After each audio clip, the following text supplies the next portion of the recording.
Yo, what's going on, fellas? It's your boy the Bus, and we pulling up with another episode of the Hall of Fame show.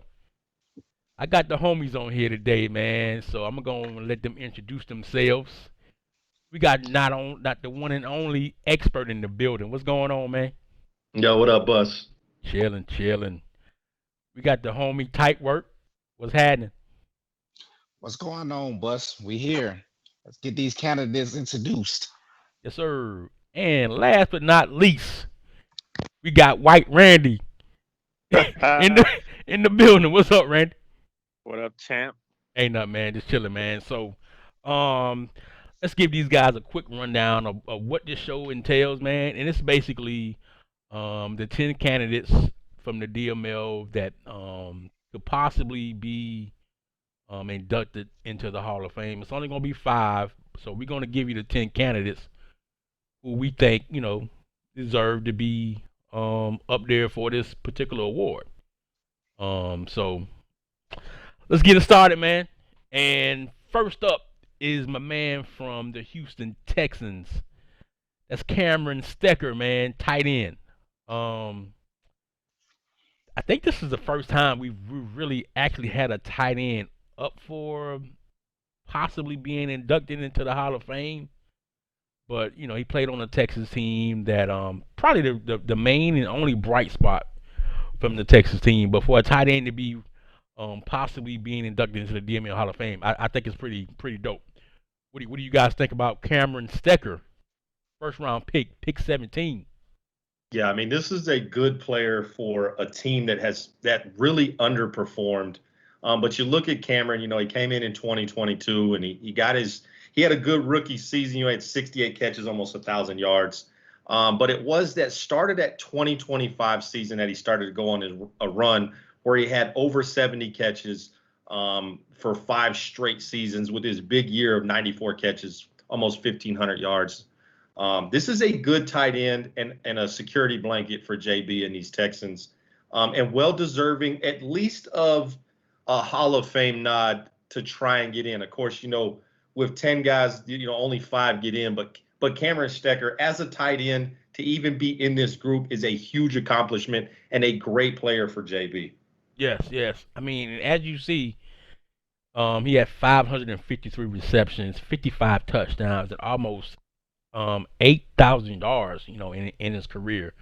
So type work, Randy, man. You guys have any insight that you want to give about Cameron Stecker? I have to be that guy. Go ahead, Randy. Oh, my bad. I face him twice a year. He's a little bit more than a security blanket to me. He's that number one weapon in the passing game. He could do a little bit of everything. And he's quicker than his numbers allude. It says he only has 88 speed, but he's a little faster than that. And he's a big body. Injuries are the only thing that have hurt him, but he's a real solid player. Well, I hate to be that guy, but he had a good career. But then you have to keep in consideration the conference he played in, the division he played in. Is his numbers overplayed it because of that? They never been to the playoffs with it. He never made his team better. He's a good player, a stat pattern, but I wonder if his numbers are inflated because of the division he plays in. I mean, so we got to keep that in mind when voting on him to get to be one of the 5. It's a possibility, man. But I mean, when I look at Cameron Stecker, man, I mean, if you compare his numbers to the tight end that's in Denver right now, Noah Fant, the numbers are pretty similar, man. And I mean, let's not forget Cameron Stecker made 6 Pro Bowls. So yeah. How many playoffs? No, no playoffs, but 6 Pro Bowls, man, and to put up those numbers. That's I think it's pretty decent. Going to stay tight end. You're right. So especially in the AFC, so it's a little easier. All they got to compete with is Fant, to get into the Pro Bowl as far as tight ends go. Gotcha. But to be in the division he's in and haven't made the playoffs not once, what I'm saying? It's kind of telling. I think he's a good player. He deserved to be here, but I just wanted to point that out. Gotcha. We got Mr. Negative Tight Work pointing out all I like it. All the cons about Mr. Cameron Stecker. And so we're gonna keep it moving, man. And next up on the list, that could possibly be a Hall of Fame inductee is my man Sean Briscoe. And me and expert know this guy quite a bit. We faced him twice every cycle, man. So I'm gonna go to you first, X. Sean Briscoe, man, out of Philly, man, with 78 deflects, 69 interceptions, 613 tackles out of Philly. Yeah, you're talking about this kid out of Washington. He's in his 9th season there in Philadelphia. He is lightning in a little bottle. He's only 5'9", 205 pounds, but this is a 93 speed, 95 excel free safety that literally is all over the field. He has double-digit interceptions, 3 seasons. He's had, multiple 50, 60, 70, almost 80 tackle seasons. This is a guy that is a last line of defense for this Philadelphia Eagles team. And the way he plays football for KP, he has really helped him out. I like this kid. I don't know if I'm on the committee for the Hall of Fame. I don't know if he's done enough with interceptions and big hits and forced fumbles and things like that to put himself as a first ballot Hall of Famer. I think this is a guy that, when you look at secondary in the dynasty, he's got to be mentioned as one of the best that we've seen. But I don't know if that puts him in the top 5. I certainly hope he gets the nod. He is a great player for KP. And like Bus said, we see him twice a year. I always know where 27 is. I find him quickly. I think, Bus has some of those players too that you look up and say, okay, where is so-and-so? But a great player for a good team, great stats, but we'll see if it's enough to get him in the top 5. Gotcha. Yeah, we'll see if he gets in the top 5. Randy, tight work. I mean, you don't see Mr. Sean Briscoe as much as me and expert does, but I mean, you see him as far as his stats. They're up there. So how does he compare to other guys that you've seen previously in the Hall of Fame, or should he even be here? Go ahead, Ty. You can go first. Yeah, I remember when this guy came out. He was like a top 3 corner that the 2021 draft, and KP drafted him. I guess he didn't have the hips and movement of safety, and he takes off, which was a great move for him. But like X said, being in the DML, it's only, you get awarded by how many Pro Bowls you've been to. So he's only been to 2 Pro Bowls since he's been drafted. So that's a negative on him. But he can play. I don't think, like X said, hope he might be a first ballot, but I'm not sure. You know what I'm saying? With the 2 Pro Bowls, I think eventually he will be in the Hall. Mm-hmm. But I don't know if this is going to be the year for it. Gotcha. So he may get looked over, but we'll have to look at the guys who do the voting and see if he gets in. Yeah. Randy, you want to say anything about Mr. Sean Briscoe, or we can just keep it moving to the next candidate? Just real quick, he's kind of undersized a little bit, but I think something that gets lost in the sauce, he's had 6 seasons with no catches allowed. And going up against the champ and expert, like throwing the ball twice a year, that's an accomplishment. He's got tons of deflections. But, we play for banners, we play for Pro Bowls, and he does lack that a little bit. So I'm going to go, maybe not first ballot, kind of agree with y'all here, but definitely a solid player. Gotcha. And I'm sure it's going to be some guys in the DML that be like, man, my guy should have been there, man. This guy's not. But, hey, man, it's about, as Randy said, man, the Pro Bowls, the championships, and making sure your guy is able to put those numbers up, so that there's no question as far as like who should be here and who should not. So we're gonna keep it going, man. And the next on the list is Mr. Kyle. Oh, so good. This is, y'all know, man. This is my guy. First rounder, man, pick 16. He's a guy that pretty much changed the outlook on the Washington football team's organization, man. I just can't say enough. I can't say enough. Let me kick this one off. Let me kick this one off. Getting emotional? Getting a little emotional? Oh man, hey, I can't say enough about the Mr. Kyle. Oh, so good, man. So okay, well if you can't say enough, let me talk about Mr. Oh so good. We talk about, you always got to find where certain players are on the field. We we find out where 21 is at when he gets off the bus in Dallas. Like we are looking at this guy from the get-go. And let's just talk about you say he's the number 16 pick. He comes in that first year, he gets almost 300 carries, 1,600 yards. He has 25 touchdowns. His big season in 2026, he goes over 2,100 yards, 31 touchdowns. But here's the stat that I think makes this guy not only, to me, a first ballot Hall of Famer, but literally we are putting this guy in first. He gets his own ceremony, and then we'll have a separate day for the other four to get inducted into the Hall of Fame. If you look at this guy's yards after contact, the first person that hits him hardly ever brings this guy down. He fights for extra yards, 3 Pro Bowl appearances. He's an offensive player of the year. You also have a 3-time Super Bowl champ when you look at Kyle Osgood. And if we're going to talk about awards and stats and all the things that make a guy a Hall of Famer, he checks off every single box that you have. And I've unfortunately had, a horrible cycle of having to watch this guy twice a year run over linebackers and safeties and corners to go on to win 3 Super Bowls in my division. This is the quintessential Hall of Fame running back. And when we talk about him in the dynasty echelon, this is probably one of the best running backs we've seen in this community ever. Tight work. Well, I'm gonna start off by saying I got bullied into talk about so good.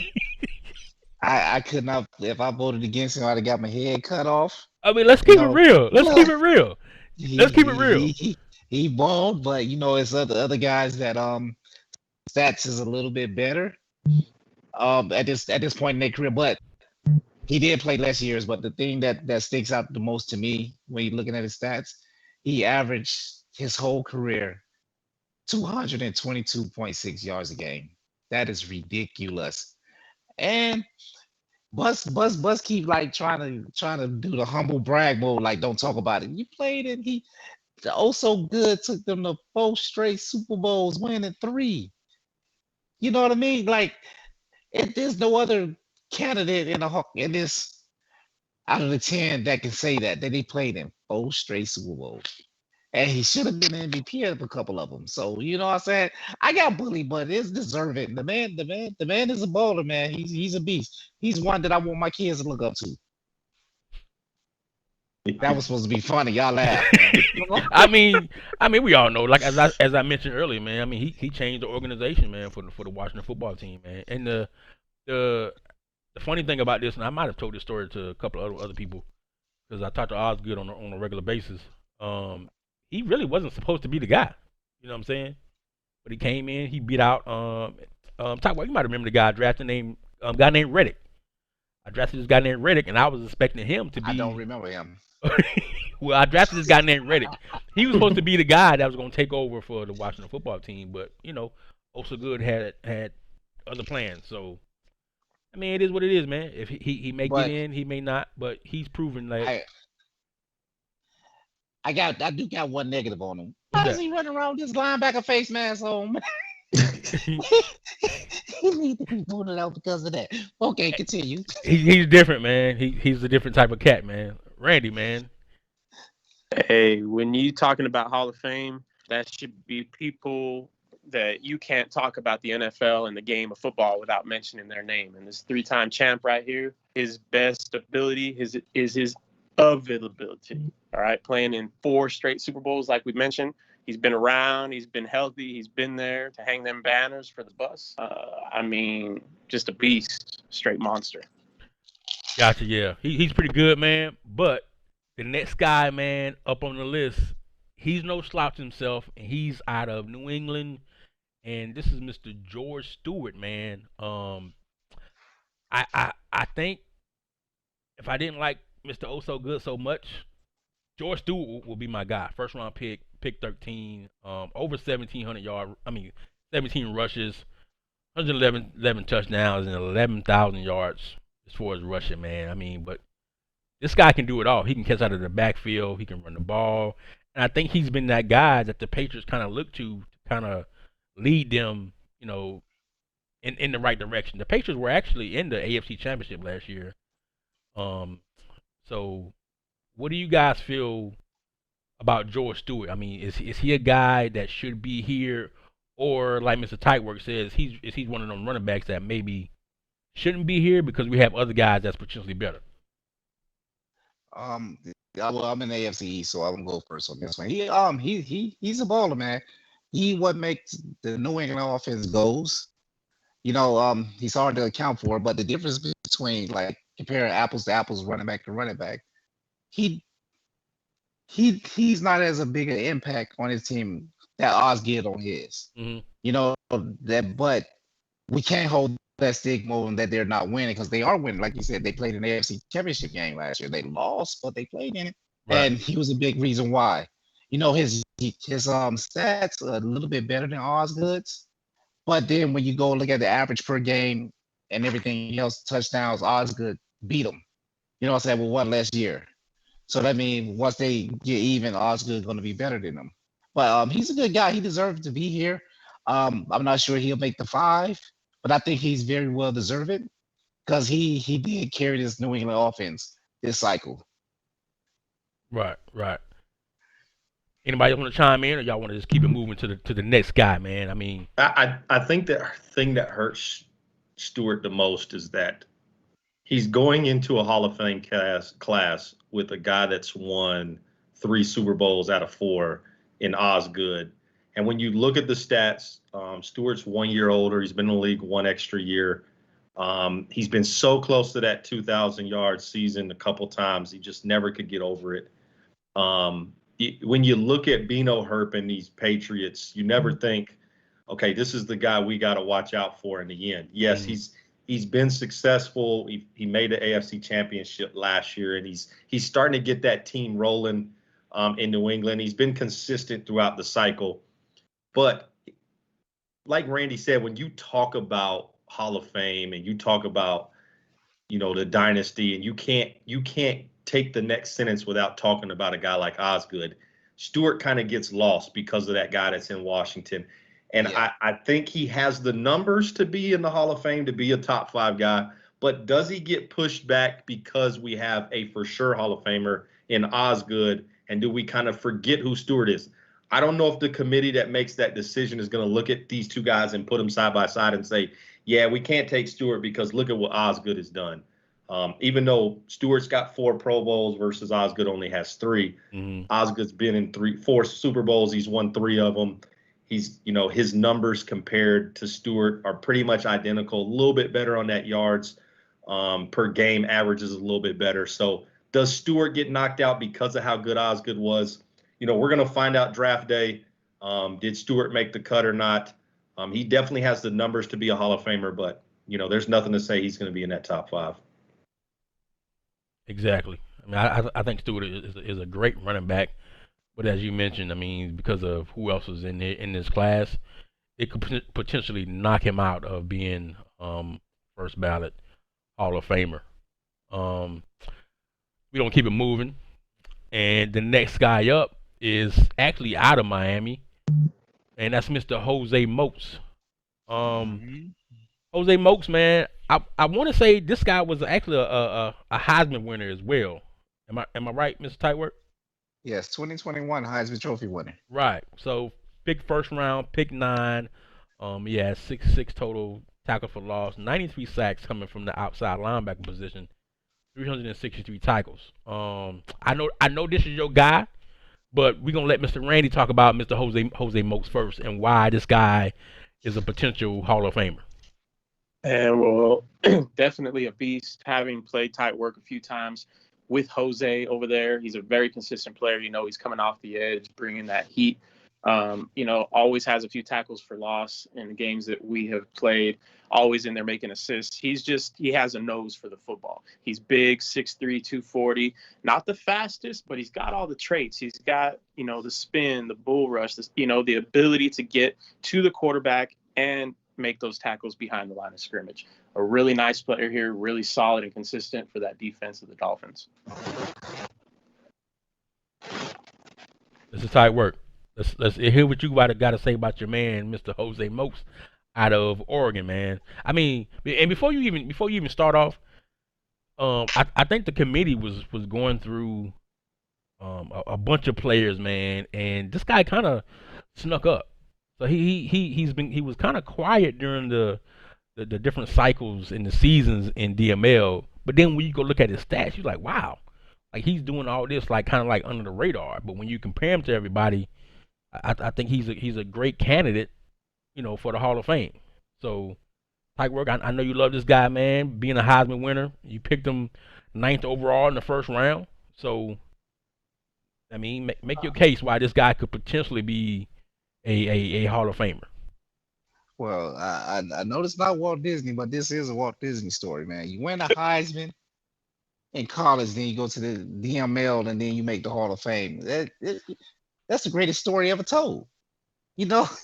But uh, to be a star on a defense full of stars, Dolphins got some stars on defense. They probably not up for the Hall of Fame because what I'm saying, they play team defense.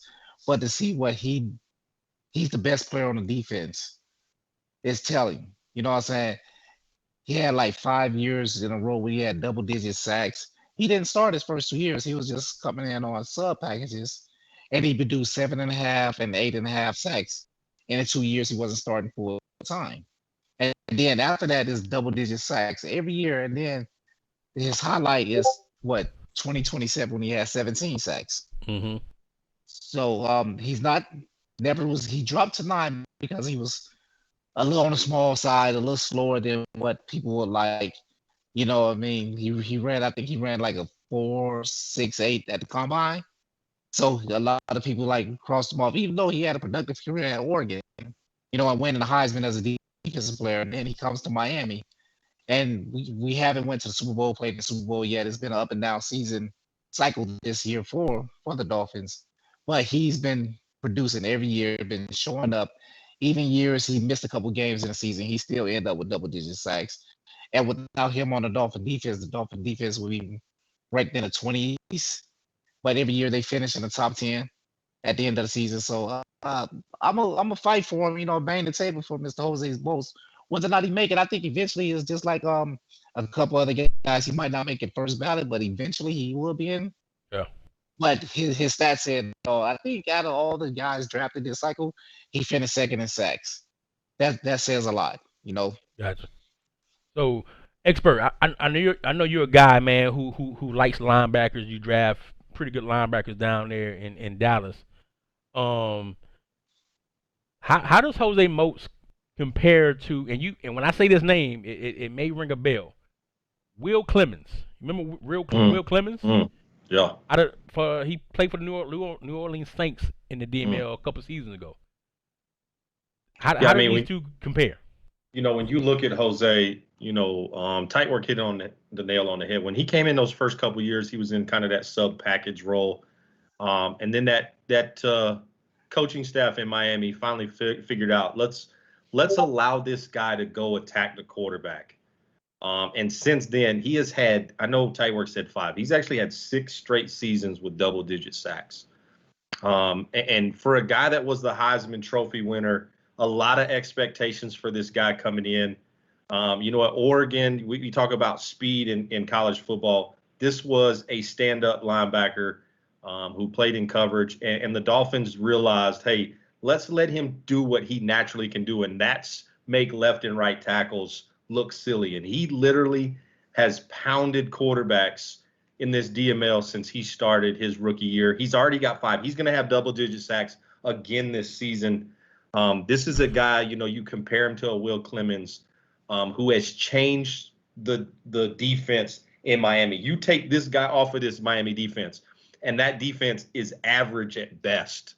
And that's tough to say about a Tyke Work-led team because, we always consider Tyke Work to be a guy that runs the football and holds you on defense. And when you take Jose Moats out, this is a defense that you wouldn't even put in the top 20. He has changed the culture there in Miami. I would say if this guy is not a top 5 with this group going in, it will shock me because of how he has changed this organization. And you talk double-digit sacks for 6 straight seasons. That's not something we see a lot of. Right. So next up, man, we're going to switch over to the offensive side of the ball. And we got Mr. Justin Judge out of the Tampa Bay Buccaneers camp. First round pick, pick 5. Dude has 656 receptions, 144 touchdowns, over 12,000 reception yards. Man, Randy, what do you think about Mr. Justin Judge, man? Cause I know you got a nice linebacker down there too, named Didi, man. And I think he didn't make it because he hasn't been in the DML long enough. But you know how to draft wide receivers, build them up. What do you think about Justin Judge here? Well, I mean, being the fact that, the Bucks is, always in the playoffs, a contender. So he's a late first round pick, not highly touted, comes in at 5'8". He's fast, yes, but a 5'8" receiver, you're anticipating him being in the slot, kind of picking up some first downs here or there, but not truly being the number one guy and not truly dominating every single season. And this dude he came out the box with 98 catches, almost 2,000 yards.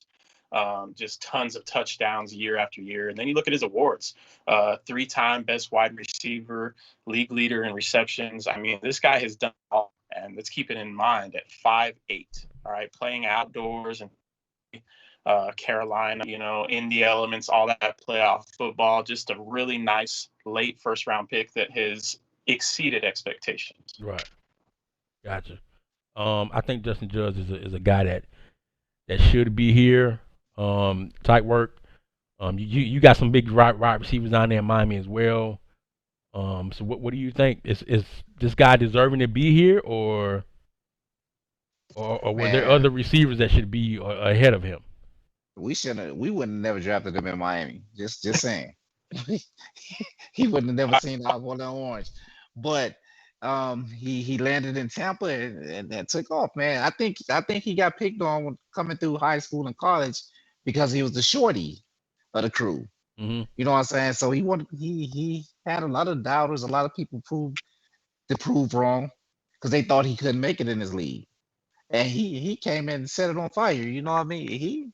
He's a baller. There's nothing else you can say. He got the little man syndrome, and he's showing it off, showing that he plays bigger than 5'8", 187. And just think he got another receiver on his team that put up numbers too, and he outshined another star. I don't know what went on in Tampa this season, but yeah, hey, this was a great pick. He came in at 28. He averaged 99 yards a game receiving. Hey, he got 151 touchdowns in 8 years, and he made the Pro Bowl every season he been in the league.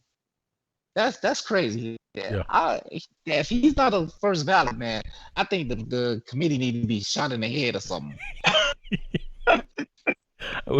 Hey, I'm gonna make sure I tell them to put their helmets on, man, just in case. So we, we don't want no tragedies on the Hall of Fame committee. Ah man, so hey, Justin Judge, man, like you said, he's a short guy, man.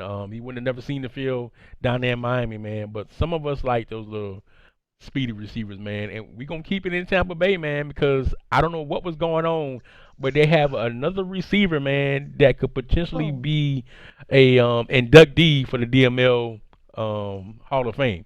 Expert. Um, this guy was drafted in the 5th round, man. Pick 159 overall. Michael Richmond. Um, as you see his stats: 500 receptions, 160 touchdowns, over 11,000 yards. Man, it's who do, who gets in? Michael Richmond, Justin Judge, or are they both on the outside looking in? I mean, I don't know. I think that's going to be probably the toughest decision. We talked about the 2 running backs. Which one do you let in? This is probably going to be a tougher decision because Richmond, and then you look at Judge. Judge basically came in the league with that chip on his shoulder because nobody thought this little 5'8" guy coming out of Penn State, not known for wide receivers, is going to light the league on fire. And Judge just has literally been on fire since he got in the league. 8 straight Pro Bowl appearances. But then you look at a guy like Michael Richmond, who's done it for 2 organizations. Yeah. He came to Tampa Bay in that 2025 season and never skipped a beat. No matter who the quarterback is, he's always been that available guy, double-digit touchdowns every single year. He had a couple down years in 2028, 2029. Does that play a factor when the Hall of Fame committee looks at it? Because Justin Judge got his gold jacket 3 years ago. He's just been kind of playing around. He actually is going to bring his own gold jacket to the ceremony. But Richmond, does he get in, or do those 2 years where he did not reach the 1,000-yard plateau? Does that hurt him as we go into the Hall of Fame discussion? He's had a great career. He's done a great job with 2 organizations. He's won multiple championships. We'll see. We'll see what the Hall of Fame committee does. I don't think you can go wrong with either one of these guys. I won't tell you who I voted for, but I will tell you this: both of these guys are deserving of the Hall of Fame. We'll see August 14th which one gets the nod. Gotcha. So Richmond is a little taller than Justin Judge, so he could have seen the field down there in Miami, man. But we gonna go to Randy and see if this guy is comparable to a DD, or could he be that number 2 receiver in Indy? What do you think about Michael Richmond, man? I don't know if he's comparable to DD or not. You know what I'm saying? It's not bring old DD into this conversation, but he's definitely not, a little bit taller for sure. But yeah, getting it done, a 2-headed monster over there, and he's out of Bama, so, they produce studs over there in Bama. Oh my God, here we go. But here we go. I still think he's a step below Judge. Judge is just on another level to me. Definitely a second time go through the Hall of Fame, not a first ballot in my opinion. Gotcha. I mean, for me, I think it's astonishing, man, to have 2 guys in your lineup that can be this productive. I mean, they don't seem to really fight over the ball. It's like they know somebody gonna get the ball. It's either gonna be him or it's gonna be Justin Judge. So, being that they can play together, I think that's an accomplishment as well. Here's my thing. If he stayed in Green Bay, I think he's a for sure first ballot guy. But when he came over to Tampa, and they had an alpha at receiver, and he could not surpass that alpha. I think that's the telling part. Okay. Because he's a great receiver, and it's good that Tampa got both of them. Yeah. But as soon as he went to Tampa, his numbers dropped. You know what I'm saying? Because of the guy on the other side. So, you know what I'm saying? We're going to pick the best team, the best player on that team, or the player with the most touchdowns or something. You know what I mean? Gotcha. It's tough. It's going to be tough. But I favor Judge. But Richmond is a beast in his own right. Yeah, he is. I like both of them, and I mean, if both of them get into the Hall of Fame, that's gonna be crazy, man. Like I've never seen 2 players from the same organization the same year make the Hall of Fame. So it's gonna be exciting to see. So as experts said, we gotta wait for the team draft where the guys will be introduced or inducted into the Hall of Fame. Now we're gonna move over to the defensive side of the ball, and we got Mr. Caleb Bradham. He was drafted by the Browns. Right now he's playing for the Eagles, so that's why you see the 2 logos on there, man. But this guy is a monster coming off the edge, man. 92 tackles for loss, 121 sacks, 470 tackles. I don't know what else to say about this guy, man. I mean, he could slip out of being a Hall of Famer, but he's making a strong case. So, Mr. X, would you like to have a guy like this on your team? I mean, there are 32 users in the Dynasty that would take Caleb Bradham. You look at the stats while he's in Cleveland.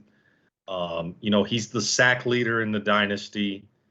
17 sacks one season, 18 sacks one season. But what I want to look at is when he leaves Cleveland, he goes to Philadelphia, right? This guy is washed. He's not as good as he used to be. He's lost a step. All of those things people talked about Caleb Bradham. He's injury prone, all of these things. He goes to Philadelphia in 2029, 83 tackles, 23 sacks. His best year by far, 8 years into his career. This is a guy that if you are blocking for your quarterback, you are double teaming Caleb Bradham every single time, or else he's going to be in your backfield and you are going to be picking your quarterback up off of his back multiple times in a game.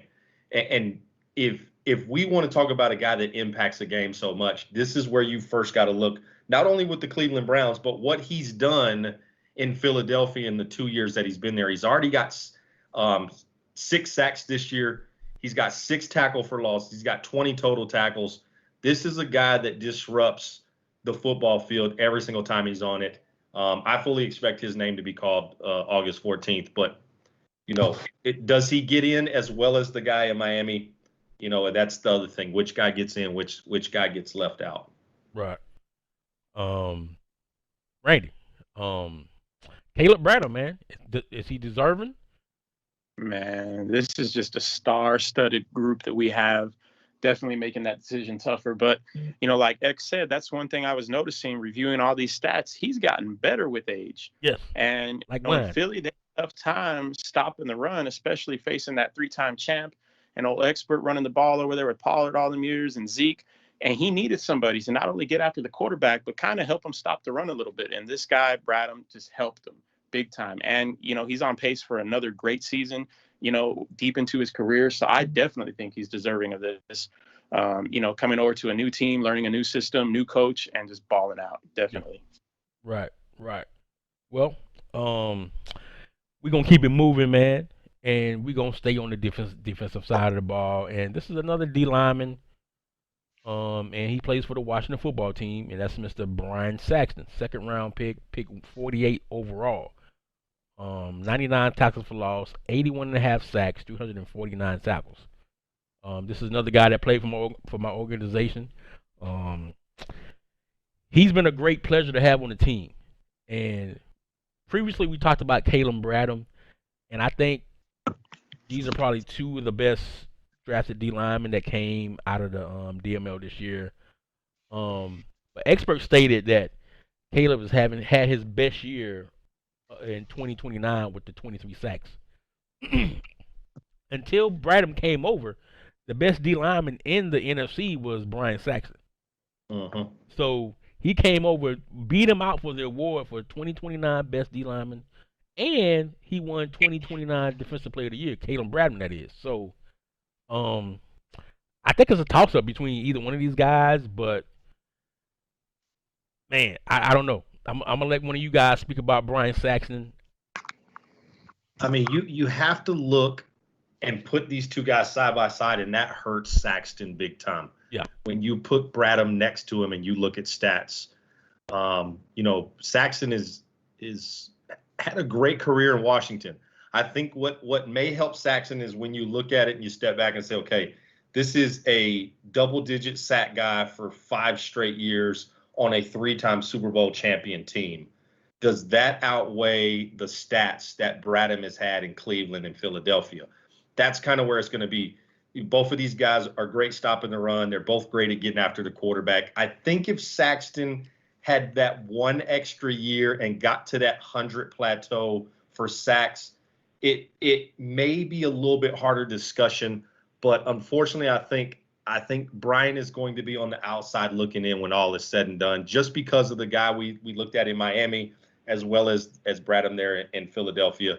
He may be the odd man out, but definitely deserving of being in the top 10. This is going to be a difficult decision for the committee to try and narrow this list from 10 great superstars down to 5. Going to be difficult. Right.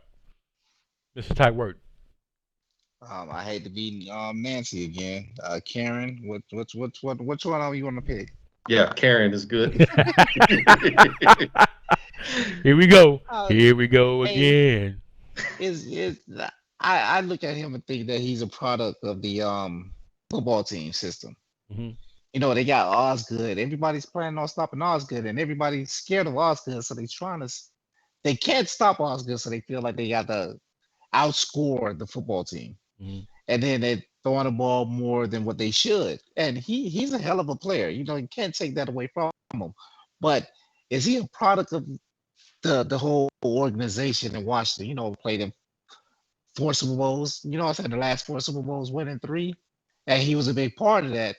But when teams panic and they see the football team and then they see his big old self come on out there, and you know what I mean?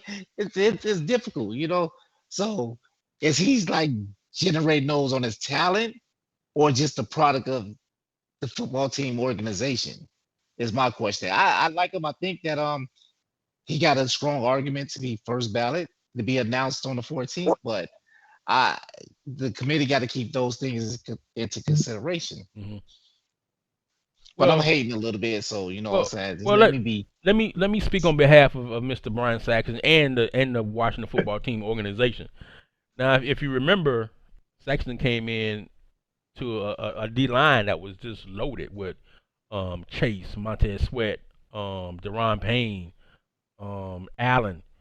So when he first came in the league, he didn't really play that much his first and second year, but he came on and WFT were willing to get rid of Chase Young for this guy really to stand out. And that now, is he better than Bradham? I don't think so. But when you look at his accolades, being 5 Pro Bowls, led the league in sacks one year, and then he won best defensive lineman 2026, 2027, and 2028.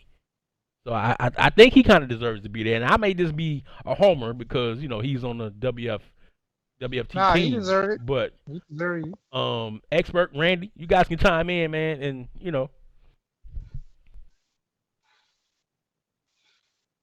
I mean, he definitely came into a already established defensive line, but if you look at Saxton, he basically overtook everything that those guys did. You talk about Sweat and Deron Payne in there.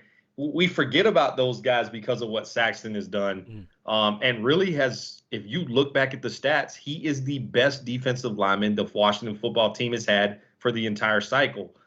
The problem with him is not his production. It's not about the program he's in. The problem is that when you look across the board with the other guys that have the same stats he has, they all have better stats. Right. And so that's what's going to come down to. Yeah. Does the 3 Super Bowls help him, or does the stats hurt him? We'll find out at the end of this, on August 14th. But a great career, guy can't put his head down. He's got 3 Super Bowl rings on his finger, and he's eventually getting in the Hall of Fame, whether it's this year or next year. He's definitely a Hall of Famer here in the Dynasty. Gotcha. Yeah. To piggyback off what you and X said, he came into a stacked D line. You know what I mean? And then you the question mark of the D line. So they focusing attention to all those other guys. He's good, and now he's single block, so he's benefiting off that. All those other guys being so good. You know what I mean? It shouldn't be a negative towards him, but it's just the facts. Gotcha. You know what I mean? Gotcha. He's good. Like I said, if he don't get in this year, it had to be next year. Okay. Eventually he's gonna be there because you can't argue against his awards and production. Gotcha. All right. So that's a wrap up on Mr. Brian Saxon, man. And last but not least, man, we got the 10th candidate that could possibly get into the Hall of Fame, and I think everybody knows who this guy is. It's Mr. Manny Romero, first round pick out of Denver, the 23rd pick. 149 tackles for loss, 41 interceptions, 985 tackles. I think he ranks up there with the Will Clemens and the Jose Moats. So Randy, man, what do you think about Mr. Manny Romero, number 56? Kind of remind me of Mr. Al Wilson that used to play for Denver. Man, when you think of old Romeo over there, I think of game changer, somebody you're trying to stay away from in the middle of the field. This guy does it all, man. He gets defensive touchdowns, he forces fumbles, he gets deflections, he sacks the quarterback.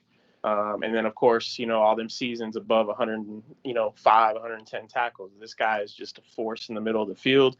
And I think, when he was drafted way back in 2021, Sweets was looking for somebody to change the culture over there in Denver and kind of build that defense. And he started in the right spot. Best linebacker, defensive player of the year 2 times. Defensive player of the year and defensive rookie of the year. Definitely over here with Romero. Yeah.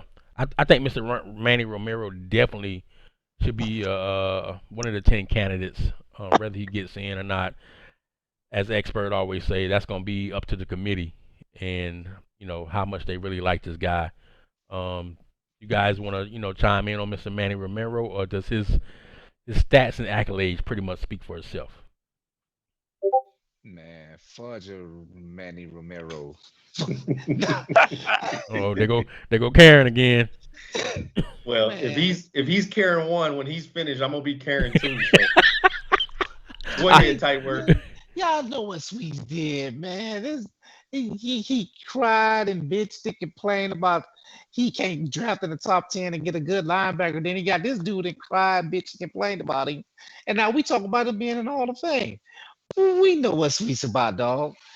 But his stats is impeccable. Did I say that like Mike Tyson? Yeah. Bars. Okay, yeah. No, man, but hey, the stats is crazy. You can't argue that. But Sweets is the goat with the linebackers, man, and he cheesed the crap out of. I think he should have been in Green Bay with all that cheese that Sweets gave in this cycle. But go ahead, X man. All Yeah, right, Karen I'm number gonna have two. to yeah, I'm gonna have to piggyback off of Karen over there. Man, F Manny Ramiro.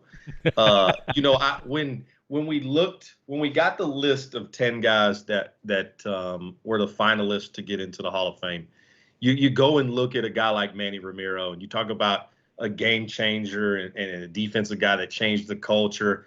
I drafted a linebacker in Jelani Fort that I thought was going to be in that category with Manny Ramiro. And then you go look at the stats. This is a guy that's had 100 tackles or right at 100 tackles almost every season he's been in the league. um, you know, 4, 5, 6, 7 interceptions every single year. He's sacking your quarterback on a blitz. This is a guy that does it all. And when you look at a linebacker, this is the best linebacker to be in the dynasty this cycle. And to me, it's not even close. But like Ty said, he did that whining and crying, and people started to feel sorry for Sweets 99. But if you know Sweets, we know what he's about. He got at pick 23. He got this kid Manny Ramiro out of Miami, 6'2", 240-pound kid, and has not looked back since. He has been the best linebacker in the league every single season, and well deserving of being in the top 10. I fully expect his name to be called. Gotcha. Yeah, I think Manny Romero will be a great candidate. And like I said, man, we went over the 10 candidates for the Hall of Fame, man, and the committee has some hard choices to make to pick 5 out of these 10. Um, I wish them luck. I'm sure they're gonna be drinking a lot of coffee, trying to determine who gets in and who doesn't. So, man, on that note, I want to thank my co-host, Type Word, Mr. Expert, Mr. Randy for jumping on, and shout out to the Hall of Fame committee, man. You guys did a great job. Lock your doors, because I'm sure once the DML community sees this, you're probably gonna be having some people knocking on your doors, throwing rocks, mad because their players are not here. But other than that, make sure you guys stay tuned for the team draft. We don't have a date yet, but during the team draft, we will announce the 5 Hall of Famers from this 10. So shout out to everybody, man. DML community, man. Noob, everybody. On that note, we out. Appreciate it.